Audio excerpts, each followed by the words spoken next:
Hello, welcome back.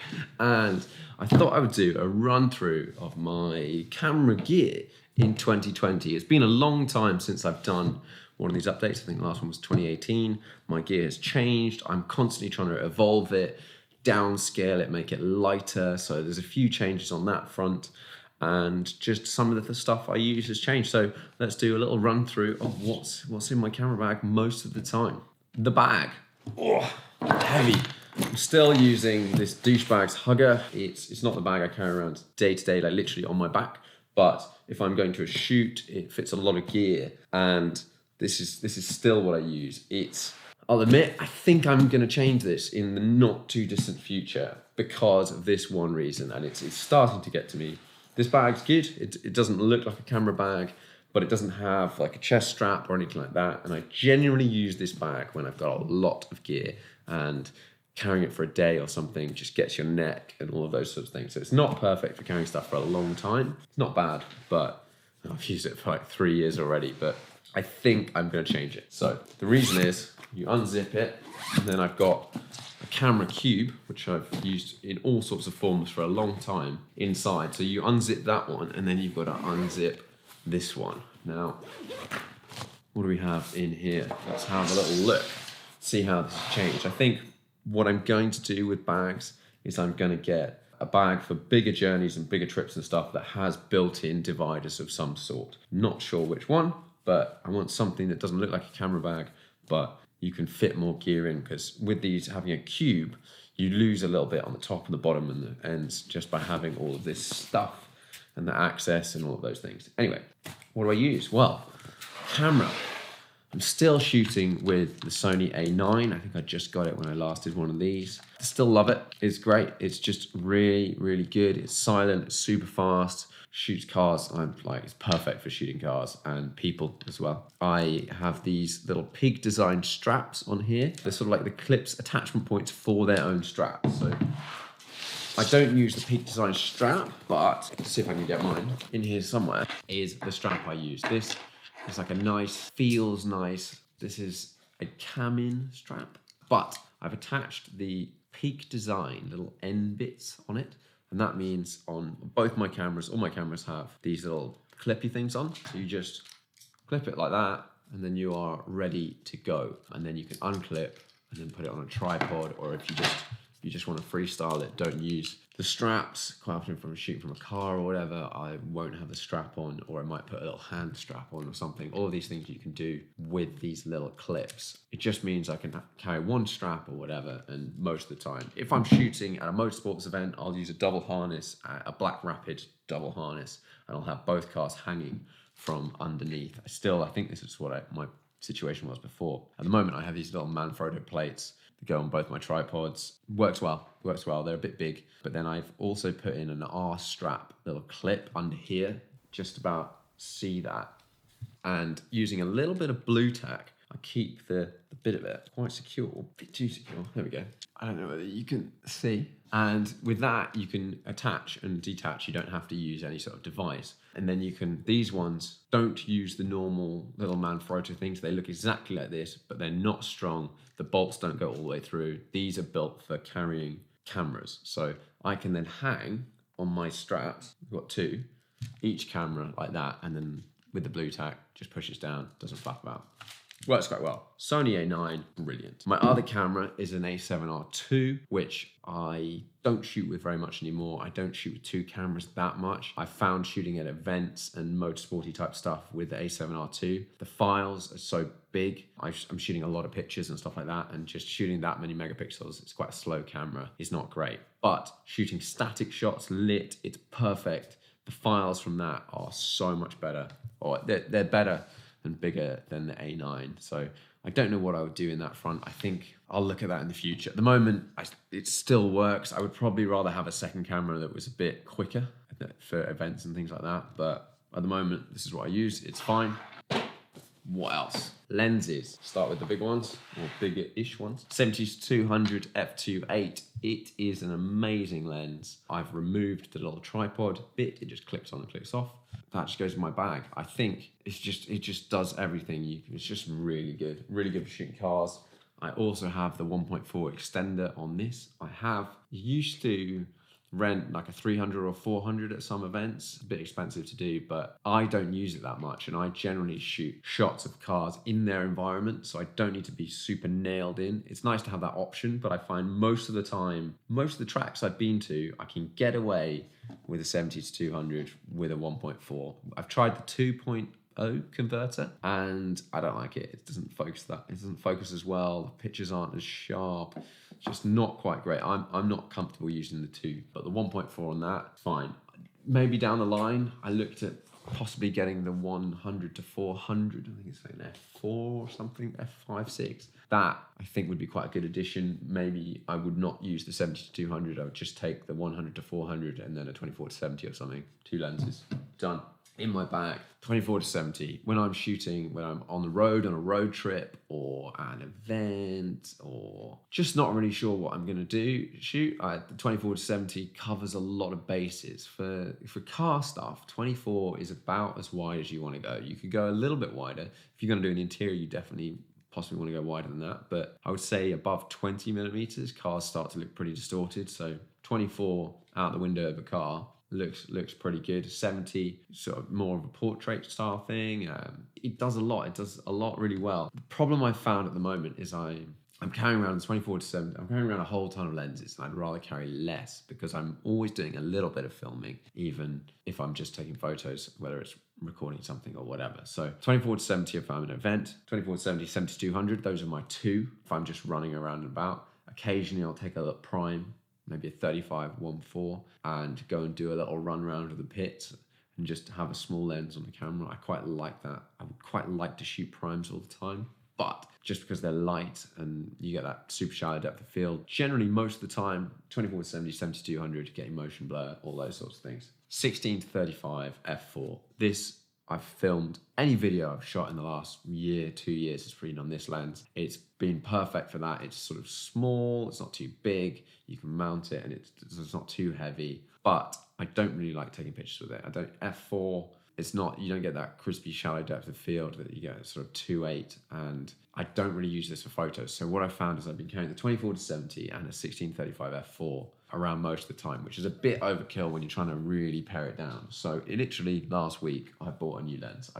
And I've held off for a long time buying this one, the 16 to 35 f2.8. It's a bit heavier, a bit bigger than the f4, but it's about 200 grams lighter than the 24 to 70 2.8. So it's lighter than that. I know it's a different range, but what I found is, or I'm hoping to find, is I can record the video stuff I need with this. I'll get a nice bit shallower depth of field and stuff like that. It'll look nicer for you guys. Also, I'm very happy taking photos because this is now a 2.8 lens. So I've got the 24 to 35 or 20 to 35 for cars, maybe 16 for maybe interior steering wheel shot, stuff like that. And then maybe I carried a 70 to 200 or maybe a 55 1.8 or maybe an 85 or something like that. But just 2 lenses and I can do all of the stuff. That's my pared back sort of view. But if I'm in an event, 1635 I don't really use it. So I only use it for filming. So 24 to 70, 70 to 200 most of the time. What else have we got in there? Oh yes, this is a lens I bought recently. It is the Sony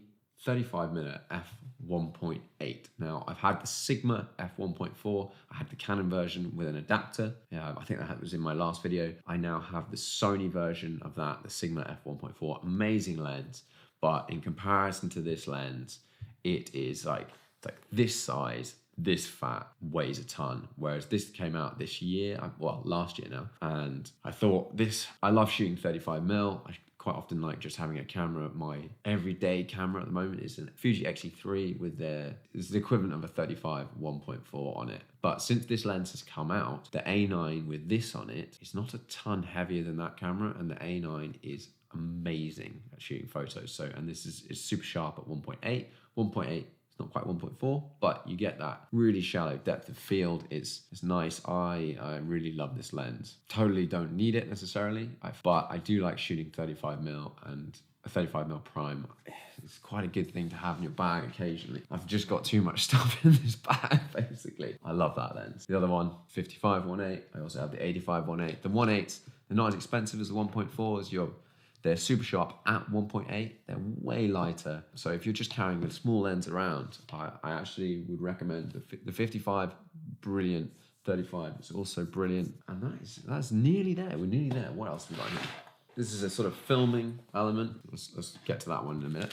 This one, it's just got, most of my lenses have 82mm polarizing filters on them, or 82mm threads. So I have an ND filter for landscape type stuff. You want to get some moving water. I have a variable ND filter. That's not my variable ND filter, but I do have one. This has got a 72mm to 82mm thread. So I basically have all of the thread adapters so that I can take an 82mm, whatever it is, ND filter and put it on any of my lenses. So I just buy the biggest one and then step it down to the smallest one, and those fold up in there. They live in this bag.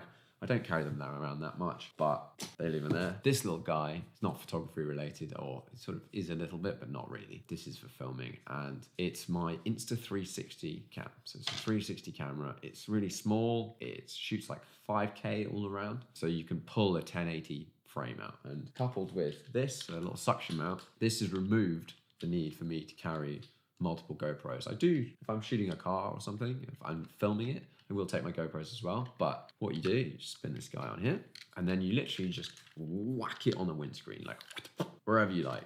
Hit record, and then you deal with the rest of it later. So rather than, let's say on a GoPro, which doesn't have a screen on the back, you try and angle it, you have to shoot a bit wider, all this sort of stuff. That you just film it, and then you pull the 1080 bit out after the fact, and you can line it up and whatever, and you just shoot.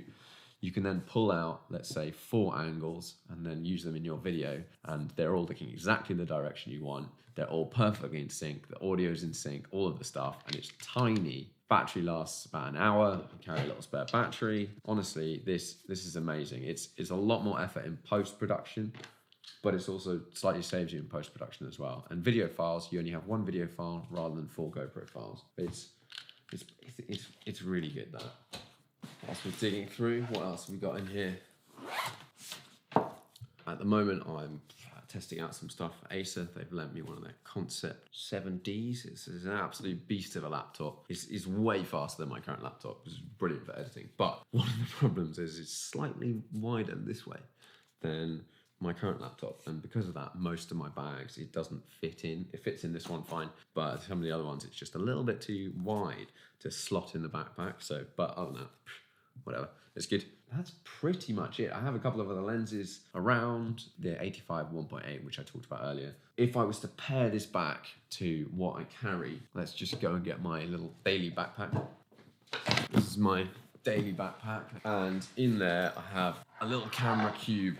And in that, day to day, if I'm filming or doing a lot of shoot or whatever, I would probably chuck in now, if I'm doing some video, I put in the 1635 2.8. I'm taking photos, I probably would still 1635 2.8, and then maybe a 55 or an 85, something like that. Try and keep it as small as possible. 1635, I'm probably only really using the 20 to 35 of that, but I can film with it and all of those things. It's wide enough. I can get an interior shot, 85, detail shots and stuff like that, and I'm pretty much covered. So Sony A9, 16 to 35. One problem with having the 16 to 35 is you tend to shoot wider, and with the 24 to 70 you can't shoot wider than 24, and therefore you can't distort the car. I found sometimes if I shoot with a 16 to 35, I shoot wider than my head knows I should, and I end up with a distorted car, which I don't like. But you just got to sort of remember these things. In the bag, 16 to 35 and maybe a 55, or 16 to 35 and maybe an 85, or 16 to 35 and a 70 to 200, and just try and keep it as small as possible and have the least amount of stuff in my bag at a time. There's one more thing, maybe 2. I've got all these little pouches. This one is my favorite camera, definitely. My drone. This is a Mavic Pro 2, and it just fits in this little timber bag I've got, like that. And here are these circular polarizing filters for my drone. But update over the original Mavic, it's a much better sensor. The sensors went from like this size to probably double the size. It's still quite small, but the photos now look like they've come out of a camera rather than a phone. I would say the Mavic 1, it kind of looked like a phone camera a little bit. Mavic 2, it feels a lot more like a normal, an SLR of sorts or something, and the quality and what you can do with the files is much better. You could still, with the first one, you could still blow them up. I've got photos I've blown up to 48 by 24 inches from that one, but this is the next version. It's much better. It's got a few features that are useful. It's got more sensors all around to try and stop it hitting in stuff. I generally fly it a lot in sport mode anyway, which disables the sensors, but anyway. The remote control has had a couple of updates. One of the main small little design points is you can now keep the little joysticks. They screw in and unscrew. Now, previously, not a massive issue, but the fact that you can unscrew them just means when you fold it all away, it's flat and it goes in a bag a little bit better, whereas previously they'd stick up and you'd possibly end up with a little bit of a problem. The second feature that I think is really good is this controller can now power your phone. So I found it where you're shooting and your phone starts to run out of battery. You're like, oh, if my phone dies, I don't know how I'm going to fly this drone. It could be interesting. So there is a setting on this that when your phone gets to a certain battery level, like a low level, it will start charging your phone, that's just a really great little safety feature. I carry a spare battery and I have the car charger and obviously the normal charger. And with two, and I'm generally in cars anyway, that seems to be me fine. And it all fits in this little bag, which is, it couldn't fit more perfectly. That stuff goes in there, goes in the car or whatever, and I'm done. Oh. Tripod-wise, this is the same tripod that I've had for years. It's a Manfrotto 190 Go, and on the top, I have the small 496 RC2 head. It's not super light, it's small, it's sturdy, this is a carbon one, and I would like if there was one that was smaller and lighter. Essentially, I haven't found one yet that's not crazy expensive to save like 50 grams, because most of the time I'm in a car, this will fit in the bonnet of a GT3 RS, and it will also go in my hand luggage and all those sorts of things. So it works. I have the bigger one as well, which this is being filmed on. And that is about it. That is my Gear 2020. I'm trying to think if there's any other things that I've got. Hope you enjoyed the video. If you did, like and subscribe for more. I think what I might start doing, if it's of interest to anyone really, I might do it anyway, is doing a bit of sort of gear reviews, because I have opinions on this stuff. I shoot cars and stuff. I'm shooting quite a lot, and I think most of the reviews out there are quite sort of technical based. Not all of them, but what I would do is, if I'm reviewing cameras, I would go and shoot some cars or something, spend some time with it, and then give you my thoughts, rather than just you see all these people shooting like a sort of target on the wall or whatever's in their kitchen. That's not particularly interesting. I think real world, rather than looking at how specifically sharp or whatever it is, it's like, does it work for you? Does it work for me? And let you guys know what I think. So that might come. Anyway, thanks for watching.